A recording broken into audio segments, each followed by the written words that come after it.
Hello everyone. आज हम आप लोगों का जो टॉपिक स्टार्ट कर रहे हैं वो है स्टैक। तो बेटा स्टैक जनरली अगर देखा जाए होता क्या है, ये 3 नंबर का पोर्शन होता है। आपके एमसीक्यूज वगैरह मिला के 3 to 5 मार्क्स इसमें रिकवर होते हैं। तो आप लोगों को अगर पूछा जाए कि स्टैक आप पढ़ रहे हो, स्टैक होता क्या है, इसके बारे में हमें बताइए। तो एक सिंपल सी बात है कि स्टैक जो होता है ना, वो आपका एक लीनियर डेटा स्ट्रक्चर होता है। लीनियर डेटा स्ट्रक्चर का मतलब है इसके अंदर आप अपना जितना भी डेटा स्टोर करते हो वो लाइन टू लाइन स्टोर होता जाता है, वन बाय वन स्टोर होता जाता है। ठीक है, इसीलिए इसे आप बोलते हैं is a linear data structure. इसके साथ ही साथ हम इसे सिक्वेंशियली भी बोल सकते हैं। सिक्वेंशियल एलिमेंट जाता है या फिर लिस्ट ऑफ एलिमेंट्स भी इसमें स्टोर होते हैं। ठीक है बच्चों, तो स्टैक क्या है, आपका एक लीनियर डेटा स्ट्रक्चर है जिसे सिक्वेंशियल डेटा स्ट्रक्चर या लिस्ट ऑफ एलिमेंट्स भी बोलते हैं। यहाँ आप लोगों के बच्चों 3 ऑपरेशंस फुलफिल होते हैं। एक होता है पुश, एक होता है पॉप और एक होता है आपका पीक।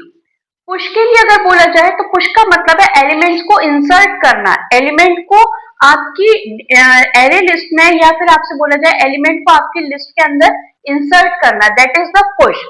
अगर आपसे हम बात करते हैं पॉप की, तो पॉप का मतलब होता है एलिमेंट्स को रिमूव करना, मतलब कोई एलिमेंट आपका पोजीशन पे है उस पोजीशन से रिमूव करना। और पीक का मतलब होता है टॉप मोस्ट एलिमेंट को शो कराना। ये 3 तरह के ऑपरेशंस होते हैं बच्चों। अब आपने ऑपरेशंस भी समझा, इसके बाद अब कहा जाए कि जो स्टैक होता है ना वो किस प्रिंसिपल को फॉलो करता है। एक्चुअल में जो स्टैक होता है वो हमारे लीफो प्रिंसिपल को फॉलो करता है। लीफो का मतलब होता है लास्ट इन फर्स्ट आउट। जो सबसे बाद में है वो तो सबसे नीचे आ जाएगा, और जो क्या है, सॉरी, जो सबसे पहले है वो तो सबसे नीचे आ जाएगा, और जो सबसे बाद में है वो ऊपर आता जाएगा। जैसे कि आपसे अगर बोला जाए, आप लोग अपनी टेनिस बॉल को देखते हैं, अगर टेनिस बॉल रखी जाए तो कैसे रखी होती है, एक आपका सिलेंडर शेप होता है, उसके अंदर सबसे पहले वाली सबसे नीचे आती है, फिर उसके ऊपर आती है, फिर उसके ऊपर आती है। तो इसी तरह से ये हमारी स्टैक कहलाती है।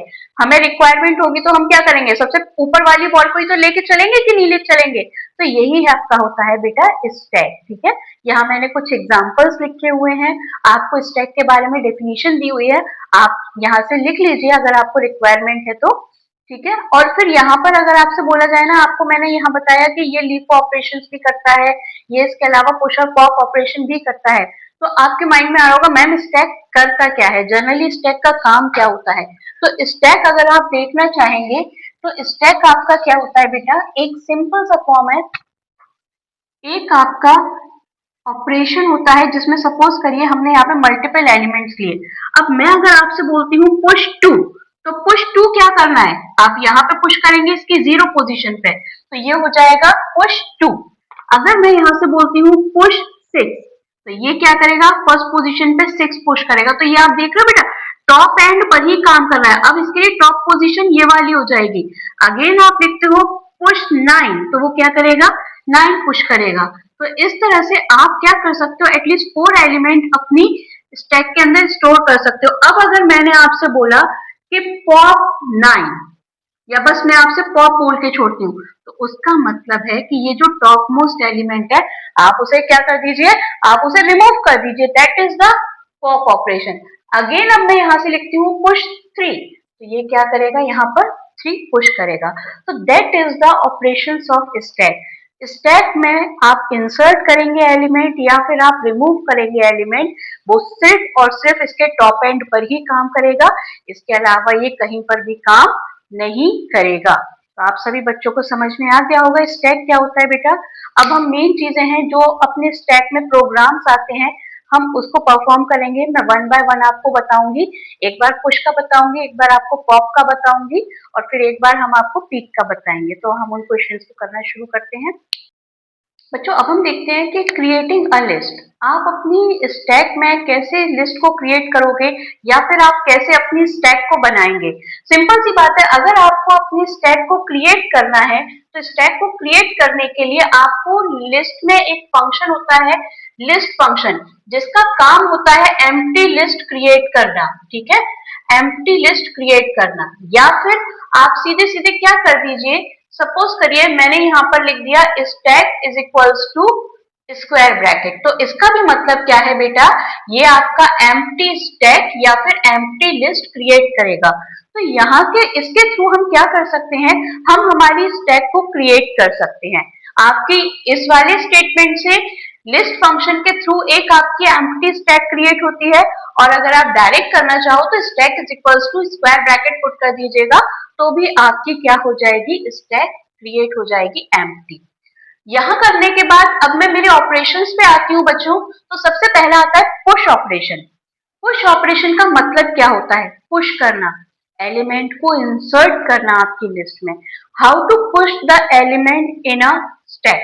तो आपको जब भी किसी एलिमेंट को पुश करना है तो सबसे पहले आप अपनी एक एम्प्टी स्टैक को बनाएंगे।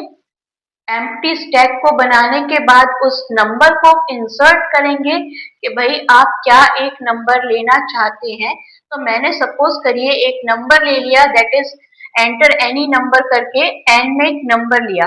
अब मुझे इस नंबर को स्टैक में पुश करना है, तो यहाँ हम क्या कर देंगे, स्टैक डॉट अपेंड, यानी कि क्या करना है, स्टैक मेरी एक एम्प्टी लिस्ट है कि नहीं है, इस एम्प्टी लिस्ट में मैंने थ्रू द अपेंड फंक्शन क्या किया, एक एंड एलिमेंट स्टोर कराया। तो यहाँ मेरे पास जितने भी नंबर ऑफ स्टैक थे उसमें मेरी पहले एंड की वैल्यू स्टोर हो जाएगी।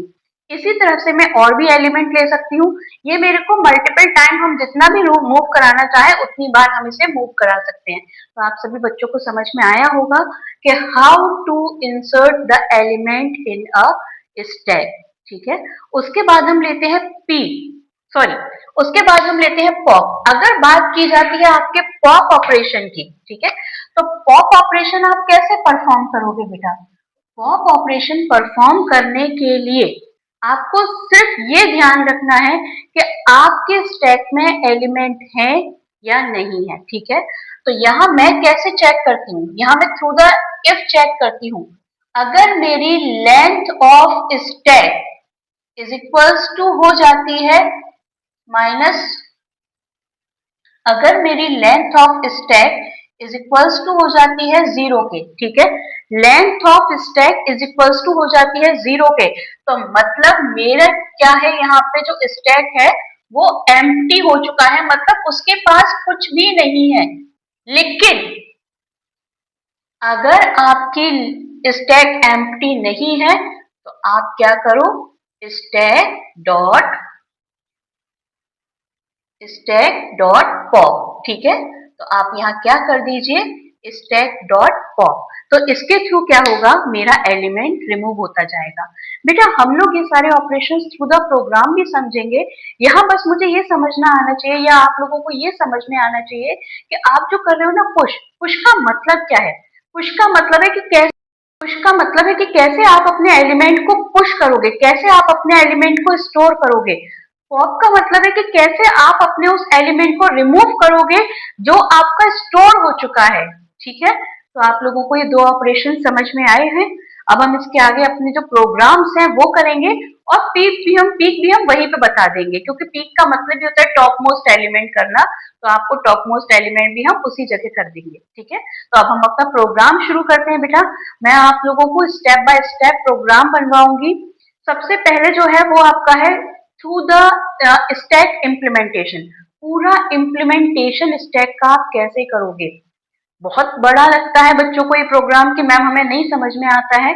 आप उसे थोड़ा थोड़ा करके समझने की कोशिश करिएगा ब्रेक वाइज, तो आप लोगों को समझ में आएगा। जैसे जैसे स्टेप्स हों उनको आप फॉलो करिएगा। ठीक है बच्चों, देखो बच्चों आप लोगों के सामने एक प्रोग्राम लिखा है, that is write a function push score where score is a list of marks. From this list, push all the marks more than 40 into a stack. Also display the element of the stack. बेटा अब हमें ये programme बनाना है through the function. तो आप लोगों को मैंने फंक्शन समझाए थे, उसी के अकॉर्डिंग हम हमारे ये प्रोग्राम बनाते हैं। बेटा सबसे पहले इसने हमें क्या बोला है, write a function push score. हमें क्या करना है, एक फंक्शन क्रिएट करना है। तो जब फंक्शन क्रिएट करने की बात आती है, हमने पहले क्या किया, डेफ पुश स्कोर। पहली बात फर्स्ट हमने कंप्लीट कर लिया। ये जो स्कोर है वो लिस्ट ऑफ मार्क्स है। अब इस लिस्ट से मुझे सारे एलिमेंट वो जो 40 से ज्यादा हैं एक स्टैक में इंसर्ट करने हैं। तो बेटा मैं एक एम्प्टी स्टैक क्रिएट कर लेती हूँ। हमें क्या करना पड़ेगा, जब इन नंबर्स को जो मोर देन 40 हैं किसी एक स्टैक में लेकर जाने हैं, तो इन्होंने ये बोला है कि आपको एक स्टैक में कन्वर्ट करना है, तो आप एक एम्प्टी स्टैक क्रिएट करिएगा बेटा। हमने एक एम्प्टी स्टैक क्रिएट की और हमने यहाँ पे हमारा फंक्शन लगा लिया। फिर हम लिखते हैं फॉर आई इन स्कोर। तो इसके थ्रू आप जानते हैं ये क्या है, ये आपका ट्रेवर्सिंग है। आप वन बाय वन अपने एलिमेंट को ट्रेवर्स कर रहे हो। मीन्स ये है कि स्कोर में जितने भी नंबर ऑफ एलिमेंट्स आपके स्टोर हैं वो किसके पास आ जाएंगे, आई के पास आ जाएगा। मैंने डिक्शनरी में भी ये प्रोसेस आपको बताई थी बेटा। फिर उसके बाद इफ अगर आई 40 से बड़ा है, if I is more than 40, then क्या करना पड़ेगा, मुझे ये एलिमेंट कहाँ स्टोर करना है, स्टैक में। तो स्टैक डॉट अपेंड यहाँ कर देंगे हम आई। तो इसका क्या मतलब हुआ बेटा, इसका ये मतलब है कि आपके पास स्कोर में जितने भी नंबर ऑफ एलिमेंट्स थे वो किसने एक्सेस किए, आई ने एक्सेस किए। फिर चेक किया कि अगर आई के अंदर जो नंबर है वो 40 से अबव होता है तो आपके ब्लैंक स्टैक के अंदर क्या कर देगा, आई की वैल्यू अपेंड कर देगा। ये तो हो गया आपका इतना प्रोग्राम कंप्लीट। उसके बाद आप क्या करेंगे, इसी फॉर के इंडेंट में आप क्या लिख दीजिए, प्रिंट स्टैक। तो बेटा इससे आपकी स्टैक प्रिंट हो जाएगी। ये तो आपने सिंपल प्रोग्राम बना दिया, बट अभी कॉलिंग ऑफ द फंक्शन रह गया है। मुझे फंक्शन को कॉल भी तो करना है, तभी तो मेरे पास ये नंबर आएंगे। तो हम क्या करेंगे, हम हमारे डेफ के ही इंडेंट में सबसे पहले लिखते हैं स्कोर इज इक्वल्स टू कितने भी नंबर ऑफ एलिमेंट्स हम यहाँ पे स्टोर कर सकते हैं, पहली चीज। उसके बाद आपको क्या करना है, कॉलिंग ऑफ द फंक्शन। तो अब आप बस क्या कर दीजिए, पुश स्कोर। तो बेटा अब ये आपका पूरा प्रोग्राम बन गया। अगर आप इसका एग्जीक्यूशन देखेंगे तो किस तरह से होगा, सबसे पहले आपका ये क्या है, स्टैक एक एम्प्टी है, ये ग्लोबल वेरिएबल है। आपका क्या है, यहाँ पे आप एक वेरिएबल जो डिक्लेयर कर रहे हो स्टैक के लिए वो एम्प्टी है। फिर आप यहाँ पर आएंगे अपने मेन स्टेटमेंट पे, जहां पर आपका क्या है, score equal to this this this. ये मैंने नंबर ऑफ एलिमेंट्स आपको दिए हैं। फिर लिखा है पुश स्कोर। पुश स्कोर क्या करेगा, आपको पुश फंक्शन पे लेकर जाएगा। फिर स्कोर में जितने भी नंबर ऑफ एलिमेंट्स आपने स्टोर किए हुए हैं, 4, 39, 44, 98, 3, उन्हें किसको देगा, आई को देगा। फिर आई रीड करेगा कि क्या ये 40 से अबव है, नहीं है, कुछ नहीं होगा। फिर 39, 40 से अबव है, नहीं है, कुछ नहीं होगा। 44 अबव है, कंडीशन ट्रू। जब कंडीशन ट्रू तो स्टैक डॉट अपेंड आई। तो आपकी क्या है, एक जो ब्लैंक स्टैक बनी हुई है उसके अंदर ये क्या अपेंड कर देगा, 44। फिर नेक्स्ट रीड करेगा 98, अगेन 40 से अबव है तो ये यहाँ पे क्या स्टोर कर देगा, 98। फिर आगे जाएंगे तो 3 नहीं है, बस आपका प्रोग्राम कंप्लीट, आपकी स्टैक प्रिंट हो जाएगी। तो आपका आंसर आएगा 98, 44 अपेंड एलिमेंट है। तो आप लोगों को ये वाला प्रोग्राम समझ में आया होगा बेटा पुश का। अभी हम एक और प्रोग्राम बनाएंगे, क्योंकि बेटा आप लोगों का एक नेक्स्ट प्रोग्राम लिखा हुआ है मैंने आप लोगों के सामने पुश का। वो ये है, write a function push in Python to add only those employees to a list whose employee number is between 201 and 290. Between मतलब more than equal to and less than equal to. And the list is implemented as a stack and contains employee numbers. Also display the stack. आपको ये conditions clear हो रही होंगी। अब इस programme को बनाने का तरीका आप लोग देखिएगा बेटा। सबसे पहले आपको यहाँ पे क्या बोल रहा है, राइट अ फंक्शन पुश। तो आप सब कह दोगे अरे मैम हम तो यहाँ पे सिर्फ पुश लिख देंगे तो हमारा ये कंप्लीट हो जाएगा। तो नहीं बच्चों, ऐसा नहीं है। जब भी आप पुश करते हो तो पैरामीटर कोई ना कोई ऐसी वैल्यू लेकर चलता है आपकी, जिसके पास आपके एलिमेंट्स की वैल्यूज स्टोर होती हैं या आपके एलिमेंट्स स्टोर होते हैं।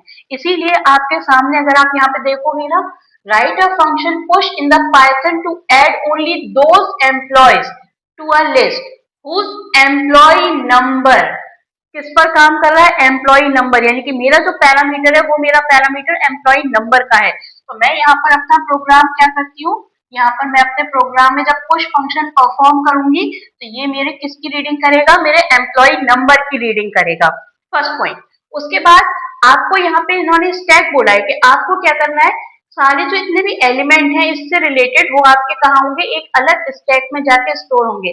ठीक है, तो हम यहाँ पे देख सकते हैं the list is implemented as a stack and contains employee number, यानी कि एक स्टैक पे आपको रखनी है जिसके अंदर आपके एम्प्लॉय का डेटा स्टोर होगा या एम्प्लॉय का नंबर आएगा। तो मैं एम्प्लॉय नाम से एक स्टैक क्रिएट कर लेती हूँ। तो मैंने एम्प्लॉय नाम से एक अपनी एम्प्टी स्टैक क्रिएट की। उसके बाद अब हम क्या करेंगे, for I N E N O, ठीक है, तो ये क्या करेगा, ई एन ओ की सारी वैल्यूज आई रीड करने लगेगा। अब इफ अगर आई मोर देन इक्वल टू होता है 201 के एंड लेस देन होता है और इक्वल टू होता है 290 के, आप ऐसे भी कंडीशन परफॉर्म कर सकते हो बच्चों। और आप लोग कहते हो नहीं मैम हमें नहीं करनी, तो आप इस तरह से भी कंडीशन को परफॉर्म कर सकते हो। एरर दोनों में से किसी में भी नहीं आएगा। ठीक है बेटा, तो हमने यहाँ पे अपनी कंडीशन परफॉर्म कर दी, कोलन साइन लगा दिया। इसके बाद अब आप यहाँ पे क्या करेंगे, emp डॉट अपेंड, और अपेंड के बाद क्या कर देंगे हम यहाँ पर अपना आई को स्टोर कर देंगे। तो ये क्या करेगा, जितनी भी इसके पास आई नंबर आएंगे इसकी रेंज के अंदर 201 से लेके 290 के अंडर तक और इसके इक्वल तक, उन सारे एम्प्लॉय नंबर्स को वो अपने पास स्टोर कर लेगा। अब जब बात प्रिंट कराने की है तो हम यहाँ पे क्या कर देंगे, प्रिंट ईएमपी। ये हो गया आपका प्रोग्राम। अपेंड फंक्शन किसी भी एलिमेंट को स्टोर करने का काम करता है, पुश करने का काम करता है आपकी स्टैक में। यहाँ तक आप लोगों को समझ में आ गया बेटा। अब मुझे कॉलिंग ऑफ द फंक्शन करना है, तो मेरा पैरामीटर क्या है, ई एन ओ। मैंने ई एन ओ में कोई भी नंबर स्टोर कर दिया। ठीक है, ये किया, और अब मैं यहाँ पे करती हूँ पुश ई एन ओ। तो ये हो गया आपका प्रोग्राम। इससे आप क्या करोगे, जब हम यहाँ पे लेंगे तो मेरे एलिमेंट्स हैं, पुश करेंगे तो पुश आपको ऊपर ले जाएगा, फिर एक एम्प्टी स्टैक क्रिएट करवाएगा और एलिमेंट्स को रीड करेगा। रेंज के अंदर आता है तो यह क्या कर देगा, एलिमेंट को ऐड कर देगा और फिर आपकी इस स्टैक को प्रिंट कर देगा। बच्चों आप लोगों को ये वाला क्वेश्चन भी समझ में आया होगा। अब मैं आपकी क्लास होगी उसमें मैं आपको पॉप और पीप वाले फंक्शन बताऊंगी। ठीक है, पॉप एंड पीक, सॉरी, उसके बताऊंगी, पॉप एंड पीक के प्रोग्राम को बताऊंगी और फिर उसके बाद आपको कल इम्प्लीमेंटेशन भी बताया जाएगा। आई होप आप लोगों को स्टैक काफी क्लियर हुआ होगा बेटा, और अपने इस क्लासेस के बारे में अच्छे से समझ में आ रहा है। ये क्लास आपको अच्छी लग रही है तो आप अपनी इस क्लास को लाइक, सब्सक्राइब एंड शेयर करिएगा। Thank you.